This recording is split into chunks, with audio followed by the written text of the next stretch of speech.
Thanks again for inviting us, Olivia said. I can't begin to tell you how much it means to me to see Kaylee getting invited to these types of things. I was so excited when I heard she had made a friend at school. Heather felt a pang of guilt. Her reaction had not been so pure. Heather, Rose, Olivia, and Pedro sat on the bench reserved for their party. Hi, I'm Olivia. I'm Kaylee and Leslie's mom. She shook hands with Rose and Pedro. It's nice to meet you. I'm Rose and this is my adult child husband Pedro, who is currently drooling over the arcade. Pedro snapped back into the conversation. I like shiny things. Pedro admitted with a shrug. The others laughed. Fine, go, Rose said with a roll of her eyes and a playful shove. He quickly bolted, leaving the three women to talk.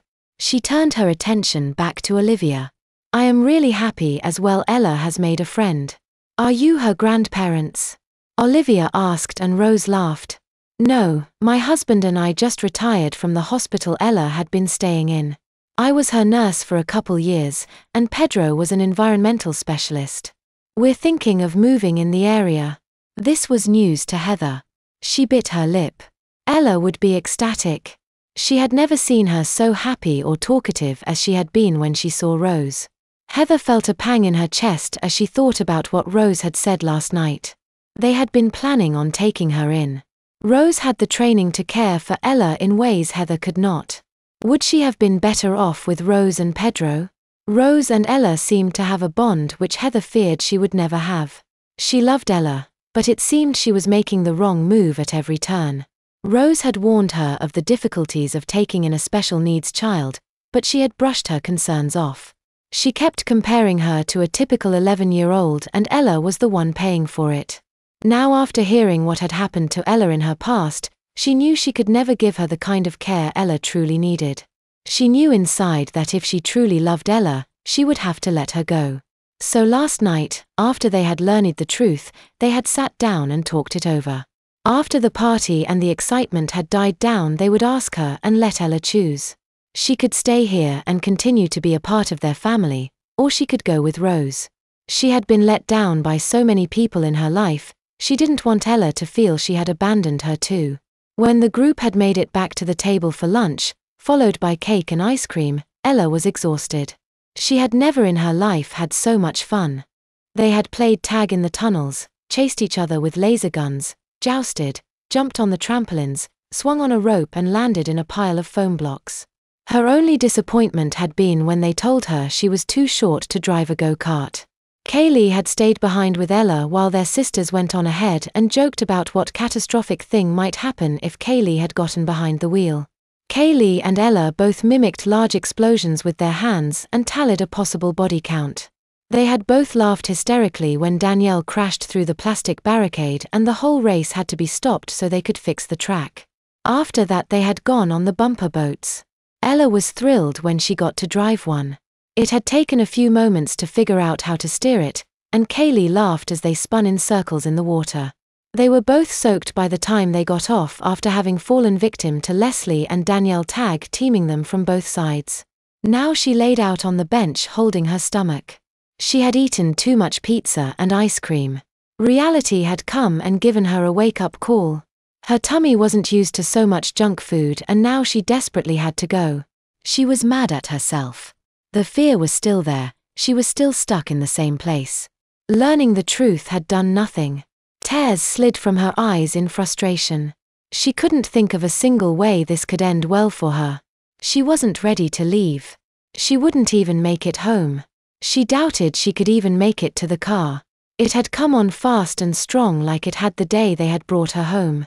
She didn't want her perfect day cut short and end with her getting spanked by a plastic spoon. What's the matter, Ella? Heather asked, bending over her. Rose was standing next to her too. Ella cringed and answered truthfully. She begged Heather not to punish her or take her home yet. Heather didn't look pleased, but she didn't seem angry.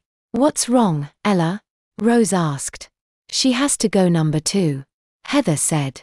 Usually that means I have to take her home since she won't use the restroom. Why? Rose asked curiously. Did you not bring any spares? She bent down the waist of Ella's shorts to see what she was wearing. They're in the bag but, Heather said. We have a rule about no poopy diapers. If she wants to stay and play she has to be a big girl and use the restroom. Without a word Rose picked up the bag before flinging it over her shoulder. Come on, Ella, let's go to the truck. She pulled her up by the hand. I can't make it home. Ella whimpered. I'm not taking you home. She lifted Ella up in her arms and whispered. We can handle a little messy diaper, can't we? Rose said. Ella blushed and let herself be carried to the parking lot. She set Ella back down and Rose unlocked the bed of the truck. Come lay down on the blanket when you're done. Ella didn't need to be told twice. She felt a rush of both relief and revulsion. When she felt her stomach had finally calmed down, she gingerly climbed in and laid down horizontally on the blanket near the edge. She felt grateful for the camper shell giving her a bit of privacy as Rose began gently stripping her down. It wasn't very comfortable, but she didn't care. Did she really still think this is a choice you make, despite everything you've been through? Rose asked, more to herself than to Ella. On your birthday even, just because she doesn't want to clean you up. Ella could tell Rose was mad, but her hands were as gentle as ever, and she never made disgusted noises like Heather did. Your clothes are all wet. What have you been doing?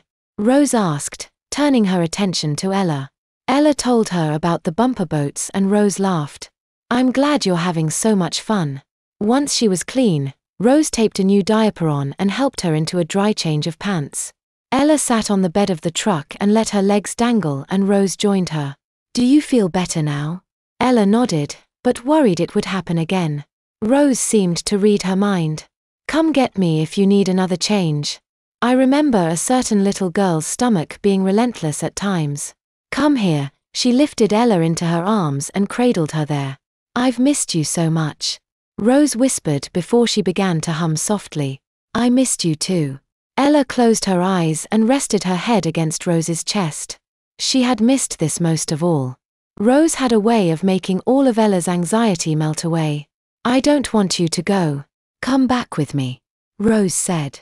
Ella shook her head. She didn't want to go back to the hospital. Rose sighed. I meant back inside. Rose lied. Your friends must be missing you.